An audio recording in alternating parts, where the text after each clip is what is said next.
Welcome, everyone, to another episode of the Acceptable Losses podcast. And today, kind of sort of like any other day, I have no idea what's going on. But Kiriath's here. Pancreas is here. What's going on, fellas? I'm excited. I'm massively excited. I'm intrigued. I'm confused. I don't know what's coming. Me either. Well, that's the fun bit. That's the fun bit for this one. So this is something a little bit different. Still main episode worthy, but perhaps shorter than you might be used to.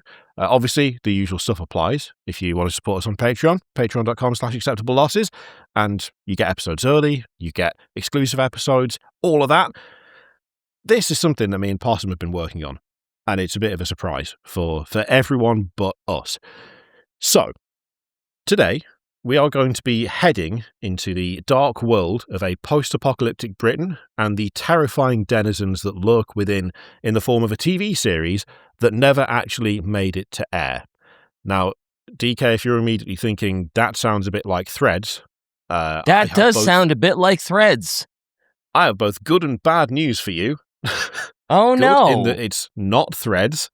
Bad in that, yeah, sort of Threads-esque. So this essentially is a series that was left on the cutting room floor in the form of scripts that were never fully utilised, numerous lost sort of pieces of film, and one piece of media that has been found but is made only darker with the true context behind it. So back in 1982, the beginnings of a post-nuclear war TV series were already starting to appear among the few TV networks active in the UK at the time. While the threat of nuclear war was relatively severe during this period, there were always those among the heads of broadcasting at the major UK networks that felt the threat of nuclear obliteration was pretty clear at that time, and that the public would probably lap up any media that depicted the nightmare world that could only exist after a full-scale apocalyptic war. Again, sounds pretty similar, right? Yeah. Very similar. It's like if you wanted to make a TV series on Threads. Yep. So this essentially, at this point, so began the filming of the show The Terraces, which is what appears at the top of the first page of the first script for the first episode.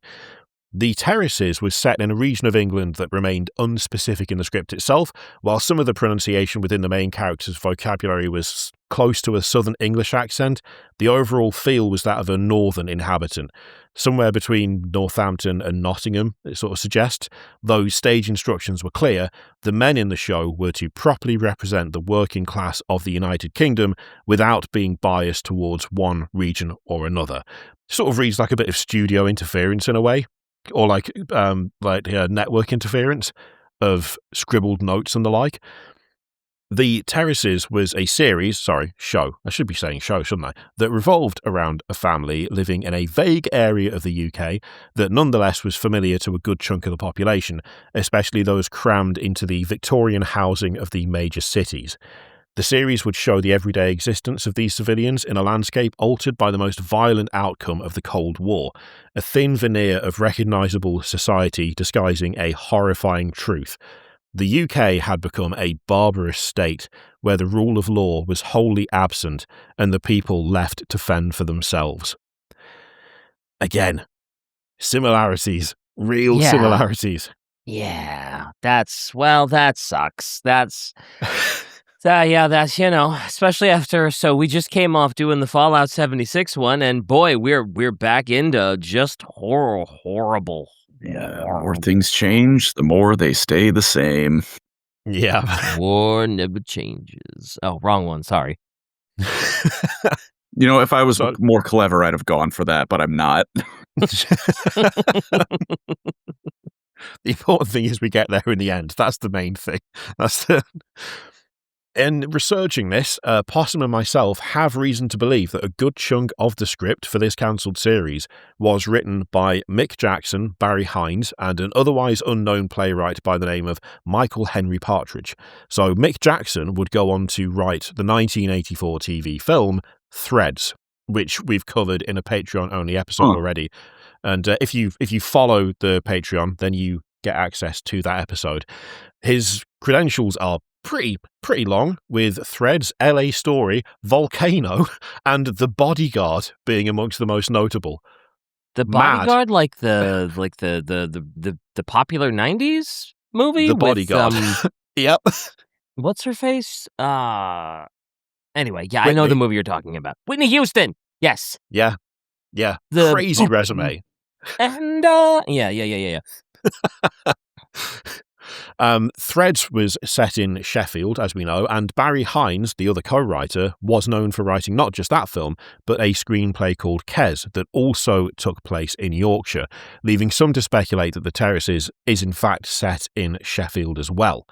The playwright Michael Henry Partridge, as far as we can tell, only contributed to this one series, disappearing from public life when the cancellation of The Terraces was announced to very little fanfare. The bosses at the network making this, ITV, were attempting to capitalise on something that at that time many believed would simply never come to pass, that of course being nuclear war on a global scale. And the fact that Mick Jackson and Barry Hines went on to make Threads, and that became an extremely notorious film for how it was extremely graphic in its depictions of how bad that would be. Mm-hmm. I mean, they got there in the end, at least, sort of. So there's a chance that they made Threads because Terraces got canceled and they really wanted to do that thing, and they were like, fuck it, I'll do it myself? Essentially, yeah. Oh, cool. So, for decades, the scripts for this series have remained buried, but literally in the last few weeks they were uncovered, displaying to the world a series so grim, dark and gritty that UK TV at the time simply could not justify filming it, let alone broadcasting it. Jesus. Like, it's rough. The series begins with the man of the house. There's no name, that's just the name that's given to the character, and it's capital M and capital H, because you know that he is the man of the house. No name given outside of that, inviting a struggling traveller into his home. The stranger is greeted by the man's family, 2 healthy young boys and a woman with a perm typical of the time, who tend to be seated at the large dining room table, and the woman especially is rarely seen to move in this first episode. It largely consists of the man of the house conversing with the stranger, sharing tales of their jobs and experiences before the last war, with both men indicating that they served in the armed forces and making veiled references to the ceasefire. So, in further notes expanded on in the scripts themselves, the ceasefire refers to a point at which the UK, USA and USSR agreed to stop firing nuclear missiles at each other simply because to continue would see the removal of all human life from the planet. China, through means we're not privy to in the scripts, is seemingly not a concern, and Canada is referred to as the Dark Zone, which is ominous as hell. Or as Canada's known of in 2026, the land of silver medals. Harsh and up-to-date. The big space commentary is what we're going to be known for. France, Italy and Spain are also mentioned, but only in pitying terms, and they are lumped together as what's left of the Europeans, which again, okay. pretty rough. That sucks. The painting then is bleak. Most of Europe is apparently in an extremely bad way. Canada is under some sort of eternal night, be it of the soul or potentially something more literal. And a normal family in a non-specific sort of northern but not fully northern town is allowing a traveller dressed in, and I quote, filthy army surplus with a scar across his front into their home. Just as a note, a scar across his front? Like, how big is the scar? Is it the whole front of the dude? Yeah. Yeah, I just imagine like a big long scar across his chest, but you know. It doesn't sound great either way. Nope. Anyway, this stranger is permitted to stay with the family for a short while, though every day after the first is noted to be filled with a quiet dread. The scripts make note of a severe but understated tension between the man of the house and his long-suffering wife, a tension which would worryingly be explained by the court case that would follow the initial filming schedules and the death of said man in unfortunate circumstances. Anyway, we're getting ahead of ourselves here. While the interpersonal relationships between the cast members for this horror show series were not exactly wholesome and lovely, the script itself was a nightmare all on its own. This stereotypical northern-ish family, meant to echo the everyday life of so many in the UK at the time, was hiding a dark and poisonous secret. The regularity of their everyday existence was supplemented not just by those who sought shelter with them, but by the family itself, most notably by the body of the wife presented with such pride. This... it gets so much worse. This revelation... this revelation is unveiled in episode 1. Episode 1. Like, this is supposed to be a multi-series. Straight in. Right out of Jump Street. Just crazy.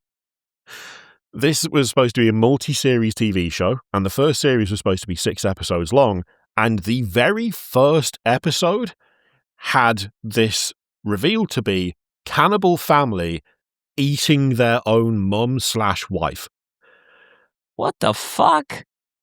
Like, what an insane way to start literally anything. Like, I would suggest that's a hell of a bomb to drop on episode 1. Is cannibal family eating mom/wife. That's crazy. It's absolutely wild. So, like, the man of the house, according to the scripts, was a cannibal, a control freak, and this is in quotes, by the way, a frighteningly violent man who intimidated his sons into inaction while literally forcing them to eat meat carved from their mother. Like, that is insane. Like, messed up stuff. Yeah, even by today's standards, that's wild. This was the 1980s. That's a Criminal Minds episode that barely flies today, let alone in the 80s. Absolutely insane work. Yeah. This is one of the sort of things that caused this whole series to go astray, and for good reason. So ITV had commissioned something to demonstrate the horrors of nuclear war and the impact it could have on society. Instead, Michael Henry Partridge and his co-writers had produced something so incredibly disturbing that the chances of it getting past the censors were slim to nil. You see, this was written to be as much of a performance piece as it was an admittedly extremely weird and kind of fucked up piece of dramatic TV. The writers, apparently Michael especially, wanted to produce something all-encompassing, and that included blurring the line between fact and fiction. So it was decided that a group of adverts would be written, and they were filmed to air alongside the Terraces, with appearing before... They had one appearing before actual legitimate ad breaks. Like, this was on ITV, which is a private TV network, and they run off advertising. So, every 15, 20 minutes, you'd get 3 minutes of ads or whatever. And so they decided that they would have these fake ads, effectively, before and after the legitimate ad breaks. So the scripts show everything from terrifying and surreal clips showing daily life in London after a nuclear apocalypse, interspliced with adverts that used actual real shops, like Sainsbury's, Thompson's, Marks and Spencer's, and they also had their own fictional brands, with some of them being Dillman's, Fuller's and Millets. So they had like actual real chains and companies and shops as part of their fake adverts of a post-ruin Britain. Again, incredible and insane work. Yeah, that's crazy. It's one of the things that contributed to the downfall of all of this. It's like the use of fully trademarked brand names, along with the untimely death of the actor playing the man of the house, made for a combination of disasters that ensured that the Terraces would never make it past filming, let alone to air. So, legal intervention and, this feels so weird to say out loud, legal intervention from the companies whose names were used in these fake adverts, and the trial of the on-screen wife for her involvement in the man of the house's death would ensure that the Terraces would only exist as a vague memory in script form. What? the fuck? All right. All right. What a wild ride. I feel like this might actually be one of those instances of truth might be stranger than the fiction. I mean, when it comes to cursed productions, like, yeah. It was doomed from the get-go to never have a chance at making it. Also, the fact that they wrote this out and they were like, God, why didn't they want to air this? I just don't get it. Brother, you had to know. Was toned down. Yeah, it turns out who would've Cheers thought? was downright delightful by comparison. Or Threads was like, golly. Like, that's a walk through the tulips compared to episode 1. Eat your mother. What? So, the Sainsbury's and Thompsons would launch legal action against ITV in protest for their names being used without their consent in an advertising format, and a judge would, funnily enough, rule their complaint valid, because you can't do that. No. Shocking. Ain't no way, brother. You Max don't and want... Spencer's... Sorry, go on. Sorry. You don't want your brand associated with the Eat Your Mom in episode 1 show? That's no, that's not a good look. Oh, Think of all the free publicity we gave you. You should be happy. We're spreading your name around. Come on. You didn't even have to pay for the advert. Sir, your advert contains cannibalism. Well, oh, man. Look, Marks and Spencer similarly would make legal complaints, but they wouldn't make it to court. At the time, they were famed for not advertising in any way, and so ITV just had to settle for an undisclosed sum. Now, in the midst of these legal interventions occurring, the man of the house would be found dead. The documents concerning his death are patchy, with some lost to flooding. Suffice to say that he suffered some sort of accident that could be charitably described as unlikely but plausible. His actual real-life wife is the same woman who played his fictional spouse, and she would be convicted and sentenced on the basis of involuntary manslaughter 6 months after his death was brought to light. Oh. Yeah, so what happened? Well, shortly after this judgment was made, she would also be found dead due to a suspected heart attack, though no previous medical conditions were known. Like, again, can't stress enough. Cursed production. Yep. That I don't I don't like it. This whole thing reads like one of those creepy pastas where you put in the Sonic CD and then your best friend explodes, except it's real. Damn, man.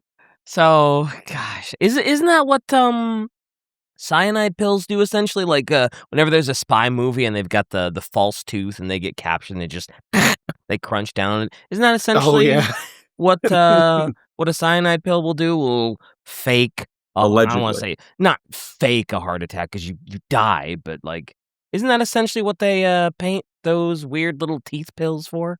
Allegedly in Minecraft. Allegedly in Terraria. Yeah. So the studio executives, already feeling concerned and unsettled by the extreme nature of the scripts provided to them, and the reality blurring format of the series, and the legal intervention of real companies, plus, the wife seems to have in some way caused the guy's death, they just pulled the plug. They wanted nothing to do with any of it. I mean, what choice do you have?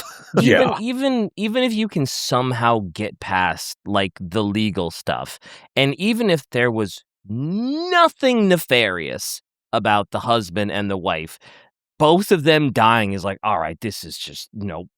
And then you add in questionable nature cause, and it's like, no, dude, just fucking burn this thing to the ground. Yeah.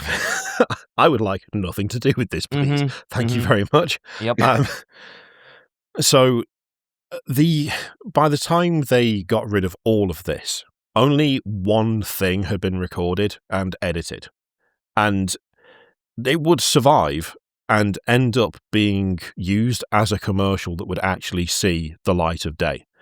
No It was shot. it was written to be like a comedic segment revolving around the family of the man of the house, and his presentation to the camera is like really strangely intense and dark.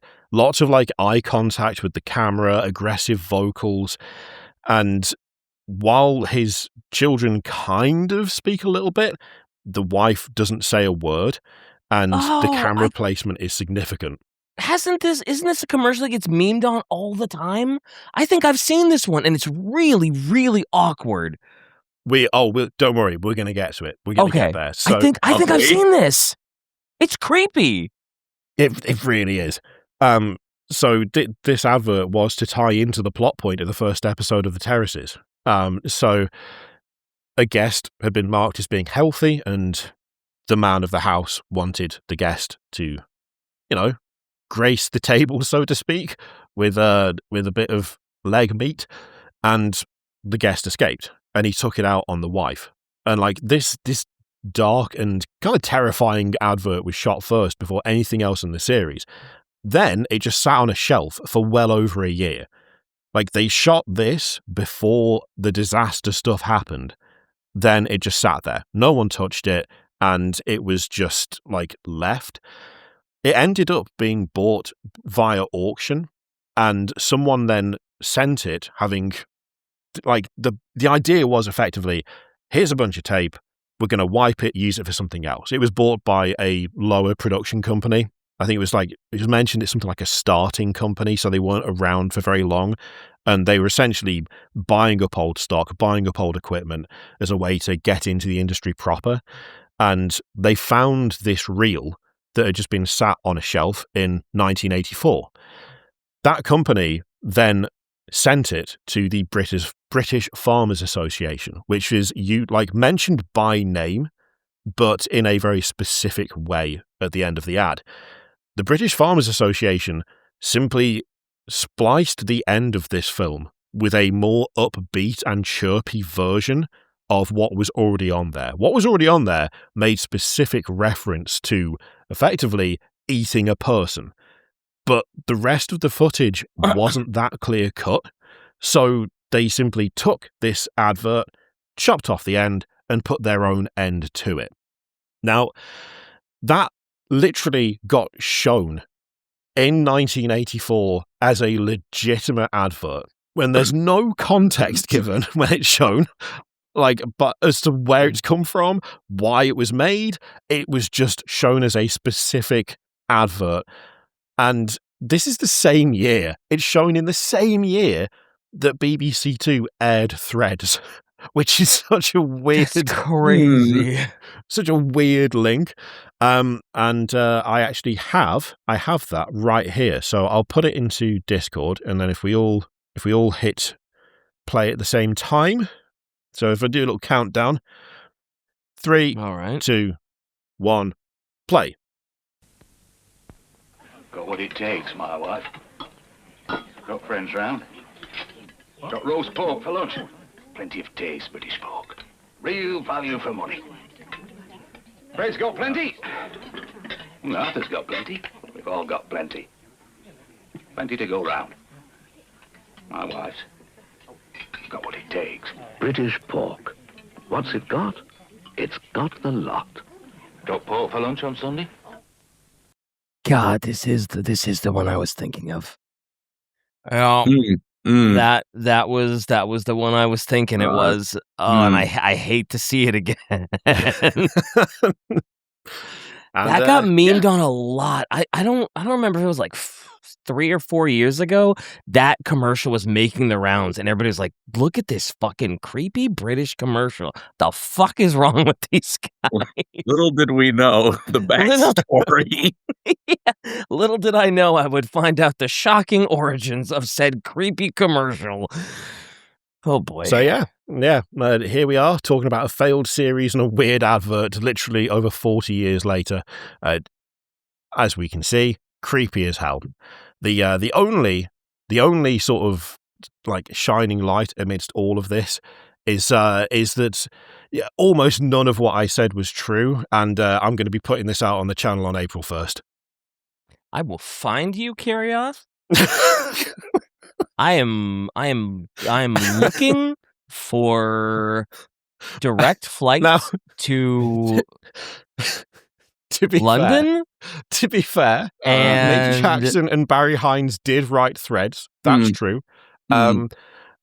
Nothing else, literally nothing else is. Michael Henry Partridge doesn't exist. That's a name made up from 3 comedians' names, and I first heard about that advert from their podcast. So that was just a nice little shout out to them for making me aware of it. But none of that is accurate, apart from the fact that those 2 guys wrote threads. The rest of it, I simply made up, and Possum edited it for me. Can we all? So I appreciate a good April Fool's Day joke. Aside from the fact that my knuckles are white with rage. Not only that, but now I fully understand why you fuckers wanted to do this after the Fallout 76 episode, because you're like, oh, it's going to be like a 2.5-hour episode. They're going to be kind of like spent already. They're not really going to question this. This sounds like some sort of pseudo Fallout nonsense. They're going to be receptive to this, and we're going to link it to threads. Just release that on the follow thing. It all connects. I will find you, Possum. You're part of this. So,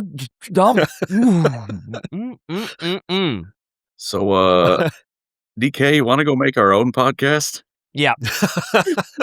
No, no. We don't have to make a new one.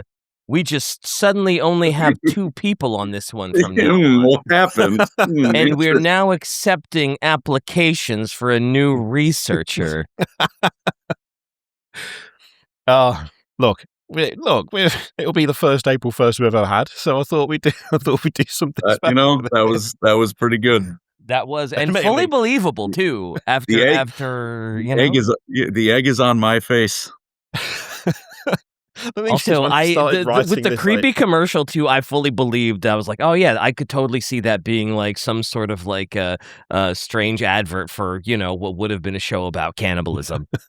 I was like, yeah, I've seen this creepy commercial. Yeah, this was supposed to air as like a creepy homage to like man eating wife. Yup. The thing is, the entire basis of all of that script, like all of those lies the creepy commercial was the commercial, because it reads so heavily that he's eating his own wife. It does. I was like, you know what? With that as context, you could absolutely say that that's what happened, and if you're in the moment talking about it and aren't able to furiously Google things as Shy was, it's just so creepy and weird that it's not the most insane explanation for that, which is also so good. The live chat's probably like, how did you not see this coming? It's April 1st. It's March 18th right now. Yeah, it is not April 1st for us. There's not even a hint of April Fool's Day shenanigans. It's March 18th. This is crazy. This is this crazy setup. Right? Well, when we were looking at recording dates and stuff, and when Pancreas could do this one but not the next one, I was like, I really want Pancreas to be in for this one. So have we tack it on to the end of a recording, and it's the Fallout one?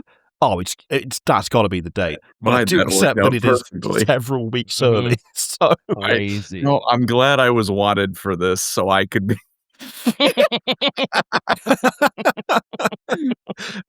It's been a torturous 2.5 hours for Pancreas, forced to sing lyrics to songs that he doesn't know, and then lied to and gaslit for 30 minutes.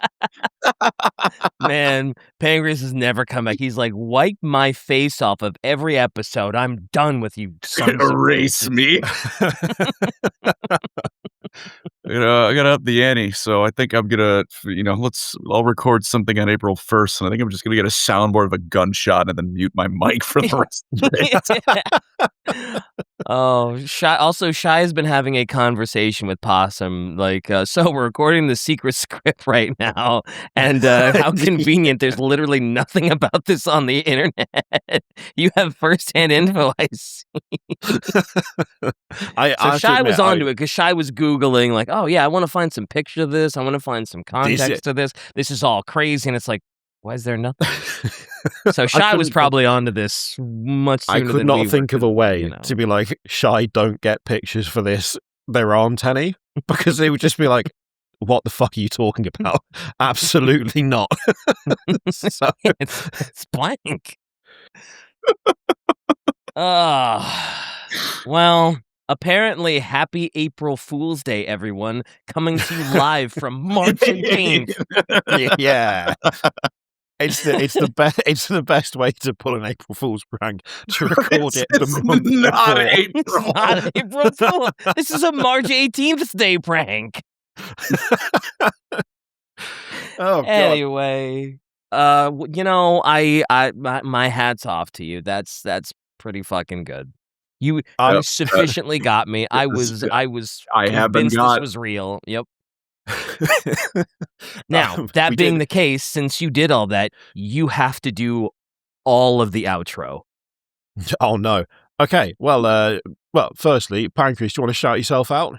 I'm Pancreas No Work, and I don't know where I'm going with this. That's kind of all I had. That's me. That's me. You look that up, you find me.